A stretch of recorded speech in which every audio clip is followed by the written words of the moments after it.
Welcome back into another episode of the Coach Steve Show podcast. Hope everybody's doing well. We're going into some colder weather. Hope everybody's doing okay. Welcome back in. We're going to discuss today the Illinois Final Illini preview versus the Purdue Boilermakers in a big-time Big Ten West showdown between Illinois and Purdue. Both looking to try to find their way into the Big Ten title game. Purdue coming off a tough loss last week. Illinois also coming off a tough loss last week. But Illinois has poised themselves to still have the opportunity to get to that Big Ten title game. They still have to take care of some business.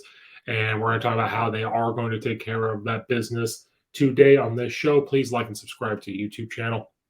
Follow and rate on Apple and iTunes.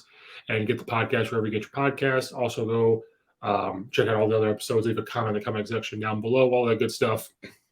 So Illinois is coming off the tough loss that we discussed versus Michigan State, losing to another Big Ten East opponent, just like they lost to Indiana. That's the only two losses Illinois has this year is Indiana and Michigan State. They are now set to face off against the Purdue Boilermakers. It's going to be one of the highlighted games in the Big Ten, because this does have big implications to both teams, but it really has a big implication for Illinois for the first time being in this situation for a very long time. Illinois is number 21. Purdue is not ranked. There's a few things that could happen in this game that Illinois just can't walk into this game and think they're going to win. Purdue is that sneaky team that can beat and upset teams that they're not supposed to beat because of their offense. They have they always claim them as a pro-style pass attack team. They do love to pass the ball. They're not an air raid team, but they love to pass the ball. By pro-style, you're going to see different formations, different shifts to try to get matchups where they need them to get. That's what NFL does a very good job at, where they can shift two guys, get guys to move to try to get a good matchup they want. And they're looking to, a lot of times, to also get the running back the ball from the backfield. And they're going to take some deep shots, that Champagne approach, where you try to take 2 shots per quarter up to 8 total to try to get a deep passing attack. But it's a big-time matchup for both teams. We're going to talk about Purdue a little bit, and then we're going to talk about Illinois. And, because we've already sat here and talked about what happened with Illinois and Michigan State, we don't really need to continue on everything that happened with there. But with Purdue, they were poised to try to get to the Big Ten title game. They are sitting at 5-4. They had that very close loss to Penn State, 35-31. Then they lost to Syracuse in a close one, 32-29. And then they go on a 4-game win streak over teams of FAU, Minnesota. They beat 20-10. They beat Maryland 31-29, and they beat Nebraska 43-37. Then they've gone on this 2-game losing streak versus Wisconsin, who has started to play better. I wouldn't say they've gotten better. They're just starting to get a little more healthy, and they're playing better. They lost 35-24, and then a game that I don't know that a lot of people would have picked this to win for Iowa, but Iowa won 24-3. Just in the fact that Iowa scored 24 points, I think, was a miracle in itself. The fact that they could find the end zone for 24 points. Iowa's defense is good, but I thought Purdue's passing attack would really get to Iowa. Watching parts of that game while it was on, Purdue did get to Iowa at times. They just couldn't capitalize. And so now, if Illinois would have beat Michigan State and had this huge time confidence thing, I would say this is blood in the water. But right now, Purdue is also thinking the same thing. Purdue is going to be desperate, I think, a little bit more than Illinois. Purdue is going to come out and try to smell blood in the water of, we're going to try to beat this ranked team, which that's what they do. Purdue beats ranked teams. That's just what happens. And they're still a good football team. Still a good football team. Right now, Purdue in the Big Ten West is sitting they're sitting tied for second. Wisconsin and Purdue are both 3-3 and 5-4. But since Wisconsin beat Purdue, you would kind of put Wisconsin at 2 and Purdue at number 3. Wisconsin now is starting to become alive into this Big Ten West representative, into the Big Ten title game conversation. I don't think that that's what's going to happen I know this is the Purdue, Illinois preview, but if we look at Wisconsin the rest of the way, they have Iowa, which they can beat because it just depends on Iowa's offense. Nebraska, I think that Wisconsin could win there, and Minnesota. So I don't know if it'll happen because I think one of those teams is going to get Wisconsin, but Wisconsin does have this opportunity here to try to sneak in there. Illinois sitting at 4-2 in the conference, 7-2 overall. So the path to the Big Ten title is still open. Illinois is going to have to win. They're just going to have to win when it comes down to it for them to try to get to this Big Ten title game. They're going to have to win against Purdue, obviously. Then the Michigan loss for the Big Ten stuff. Beating Michigan is going to help them catapult there, but then they got to beat Northwestern. And Northwestern is struggling right now. They're 1-5 and 1-8, but we'll get all that later. But Purdue, right now, they average 29.4 points per game. They do give up 25.3 points per game, so their defense is not the best, especially when you give up 24 points to Iowa. They'll get 423 yards in a game, 298 through the air, because I talked about they love to pass the ball. But they'll also chip in at 125 yards on the ground. They'll give up 355 yards per game, 237 through the air, but they'll give up 118, not only, but they give up 118 on the ground. O'Connell's been playing very, very well. He's thrown for 2,438 passing yards, 15 touchdowns, but he also has 10 interceptions. Because if they're going to keep throwing this ball 358 times compared to like a Tommy DeVito's 255 times, and you're throwing that many interceptions, does not bode well. The running back, McCoby has 117 carries for 626 yards and 6 touchdowns. Chase Brown, who should be a Heisman candidate, still continue to talk about being the Heisman. Has 1,344 yards. He's still the nation's leading rusher. He only has 5 rushing touchdowns. The leading receiver for Purdue is Jones, 83 receptions, 944 yards, 9 touchdown catches out of the 15 that O'Connell has thrown. And Isaiah Williams is our leading receiver, 537 yards and 5 touchdown receptions. Keys to this, and we'll talk about how it looks to go to the Big Ten title game. Illinois, I think we got to find a positive in that loss, which is what we talked about last time. Was a positive out of this is whatever little weaknesses that were shown, if you want to call them weaknesses in Illinois, that now Purdue's going to see that and try to attack it. But as a college football team, you're going to not self-diagnose. You're going to self-scout yourself and say, these are weaknesses. This is what was shown. Okay. So this is how they're going to attack us. They're going to go after us this way. And that shows they'll have Illinois be able to say, okay, how do we fix these things? How do we get through this and fix some of the things that we need to? But what they have to be careful is that Purdue is struggling and they're going to be very desperate. They want to just leave it all out there.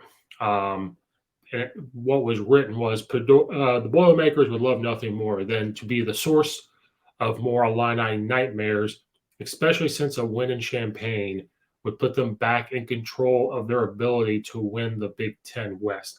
Purdue is going to host Northwestern before a big-time matchup rivalry versus Indiana. Illinois has to go to Michigan and then close out against Northwestern. A loss at Wisconsin and Iowa in back-to-back weeks, they put the Boilermakers in a position where they must win to keep their division title hopes within reach. If Illinois, this is what Illinois is playing for.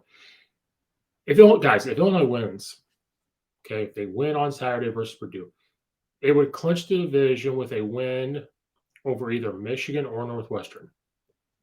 Illinois holds the tiebreaker over Wisconsin, Iowa, and Minnesota. So those wins are now coming back to help us, but the loss to Michigan State is going to come back to bite us, and that loss to Indiana is going to come back to bite us. So Illinois is in control. They have to win against Purdue, and then they got to find a win against Michigan or Northwestern. Doesn't have to be both. If they lose to this, they're going to have to try to figure out how to beat a number 3 ranked Michigan, who is looking to be in the college football playoff. They're looking to try to beat Ohio State at the end of the year. That's what Illinois has going on. playing around and losing the 2 games to Michigan State and Indiana has kind of helped them. It's high. Stakes are very high, and one of the things that people kept not complaining, they kept saying about Illinois was, well, they can't handle expectations. Well, the expectation coming into the year was if they were going to get 4 or 5 wins compared to Vegas odds. One thing to help give some confidence, or some you're feeling very competitive, you're feeling very good, is Coach Bielema coming to the podium saying, "I didn't come here to just win 5 games. I came here to win Big Ten title games. I came here to compete for these Big Ten championships. I came here to go to bowl games. I'm not here to win 5 games. I'm not here to win 7 games. I'm here to do this." And I think that's the confidence and this swagger that we're going to start seeing with Illinois, or we will see with Illinois. We have seen it. We just didn't finish drives. We didn't do everything like that. So that gives us a little good fit. Braum, the head coach at Purdue, is going to come in and try to have a very pass-heavy scheme. Aidan O'Connell was a walk-on. He has 67% completion, second career 400 passing games at 5. He's 6th in career passing. Purdue 8,167 yards and 6th in his career completion, 735. They're going to have weapons that they can use. They've got receivers, but we are going to have to step up and figure that out. Our defense is still, even though we gave up 23 points to Michigan State, we are still number 1 scoring defense. It's still number 1 and ranked defense. So that just shows how good the defense has been throughout the year.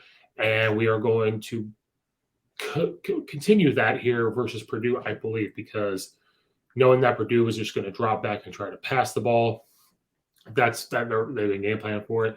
Illinois does rank first again in passing defense, 152.6 yards allowed per game and scoring defense. They allowed 10.44 points per game. What hurt them though was some talented receivers from Michigan State made a lot of plays, and then we only converted on one of the 6 fourth downs that we had.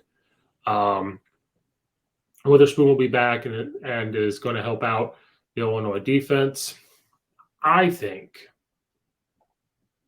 we're going to see a great game. I think that Illinois' offense is going to bounce back in a big way, where they are going to get back to what they do. There was, I'm not going to go say anything bad about Coach Lonnie Jr. Yeah, you can always sit there and say some play calls were too cute, some play calls were a little questionable. The red zone woes continue to fight this team. But kind of like last year, where after that Virginia game, things started to change for the defense, and then offense had to make a change. After the Indiana game, we started to see some changes. A little bit after Iowa, maybe a loss like this changes where we start to see a little bit of, changes some things in what they're doing in the red zone. The defense was fine. They just let those receivers. So we have to make sure that we don't allow Purdue's receivers to, just get open and like Michigan State's did. It could be a couple of things with that where you don't have all those guys on film because of the suspensions. You can make all these excuses. I think that Michigan State just had a game plan to really go after Illinois' aggressiveness. But you're not going to see Illinois not be aggressive. They're going to continue to fly around and make plays, because things on defense is you call plays, you call certain schemes, and it has to work. There are going to be weaknesses in what you call, but you're hoping that the first part of your call is going to do its job. So, for example, if you're bringing the house, and the other team calls a screen, well, you don't know they're calling a screen. But you're hoping whatever you call, that's a weakness part of it, but you hope they get to the quarterback. You hope something happens. And it was just one of those things where Illinois, I'm not going to say has gotten lucky, but they've been able to battle through some whatever. If you want to call them mistakes, you want to call them whatever, they've been able to battle through them. And that's what's been great about this Illinois team, and different for us Illinois fans, is knowing, something like we always wait for something bad to happen as Illinois fans. So in a game, we see it where the other team's moving the ball, or this has happened. Well, we immediately go to, well, this is something bad that's happening. We're just continuing to wait to see if something else happens. And this year, Indiana had happened a little bit, and Michigan State, and other games we've been able to battle through it. Michigan State just didn't happen. If you look at Purdue's receivers, they have a 944 yard and Charles Jones that we talked about. Their tight end is their second leading receiver. Payne Durham, he has 411 yards receiving. TJ Sheffield has 275. So they've got guys. They all average more than 10 yards per catch. But Illinois is going to have their hands full with those type of receivers. And so I predict that you're going to see a lot of physicality off the line of scrimmage on these receivers. And Illinois loves to live in the man-to-man defensive world, and they want these matchups. They want to look for turnovers. You're going to have to pressure O'Connell and try to get him uncomfortable in the pocket. So having this wake-up call against Michigan State, Coach Walters is going to have those guys ready. I think that you're going to see a very aggressive defense, a defensive line, some stunts up front, really get after the offensive line, get O'Connell to move. The offense, I foresee you're going to see the same run from Chase Brown, but the way Tommy DeVito was throwing the ball, I think that you're going to start seeing hit. I think that they need to start throwing it more. I know the receivers we have aren't these, no offense to them, they're not to that level yet, because coming in, I said, who's going to be the guy? And right now it's been Isaiah Williams. But when it's 3rd and 5, are you going to throw it to him? What happens here? We've been giving it to Chase Brown. He's been carrying the load a lot. We need to see a couple of the running backs come up and kind of take the load off of him so we can have him healthy for the chance for the Big Ten title. I think with the way Tommy DeVito threw the ball last week, I think they need to start opening up that part of the game even more and continue that. I'm not saying they have to come in and Purdue it and throw it. If you have 8 plays, we throw it 7 times. I'm not saying that. But Tommy DeVito's completion percentage is off the charts. He's been very smart with the football. And with the play action RPO stuff that was really working versus Michigan State, I think they have to take advantage of that because of Purdue's defense giving up. They give up 237 passing yards. And so I think that Illinois, they'll get the run game going. You know, people are going after the O-line against Michigan State. Can't blame the O-line everything. They did do their job when they needed to at times. They didn't sustain many blocks, but you can't blame the offensive line for that game like some did. They're going to continue to get better. They're going to bounce back versus Purdue against this defense that's giving up 25 points. Illinois got to take advantage of that. When a team is giving up that many points, and they're losing to a team that allowed Iowa to score that many points, we have to open it up where we do have the RPO. We have to play action. They're going to look at Chase Brown. They're going to look at Isaiah Williams. Challenge the wide receivers to get open. So I think you're going to see a little more passing than we're used to, but we're still going to get our same run yards because Coach Bielema wants to run the football. That's not going away. But I still do think they have to start opening up that part of it to really keep a defense on their toes, knowing that when it is 3rd and 2, 3rd and 3, they've got to worry about everything. Well, they're not going to just hand it to Chase Brown. They're going to throw it to 3 different guys. They get Reggie Love the third and everything in there and try to get him the football. So just different things like that I think are going to open this up. Illinois has to win this game to feel more comfortable about getting to the Big Ten title. I think the loss to Michigan State is going to be the jumpstart they need to get back in the win column. So look out for Illinois to win against Purdue. And then we're sitting in the seat where we just got to win one more game to get to that Big Ten title. And then if that happens, you will see my butt in Indianapolis for that game. So look for Illinois to win that. Look for them to open it up on offense with the passing game. And look out for that defense to really be pissed off and come after Purdue. And Purdue is going to be sitting at 5-5 when this is all said and done. But Purdue can sling it. So Illinois fans, we have to be okay if we're seeing Purdue get yards in the pass game. This is what they do. This is what they're good at. And that's what they're going to take advantage of, seeing what Michigan State did to Illinois. So we have to be okay with that. Illinois is just going to have to make sure they're not giving up the points. And I think that's what's going to happen. They're going to bounce back. When something happens to this Illinois football team last year and this year, they find a way to bounce back. And they're going to bounce back. And I think they're going to be in good shape with the leadership of the coaching staff. So look for Illinois to win against Purdue, and it's going to be a fun one. Everybody should tune into it. Thank you guys for watching and or listening. Please like and subscribe to the YouTube channel. Follow me at Coach_Steve72. Follow, rate it on Apple and iTunes, and you can get wherever you get your podcast. Check out all the affiliates in the description below. Leave a comment in the comment section down below. Also, check out the Belly Up Media Network at bellyupsports.com. Thank you guys again for watching and or listening, and we will see you guys next time.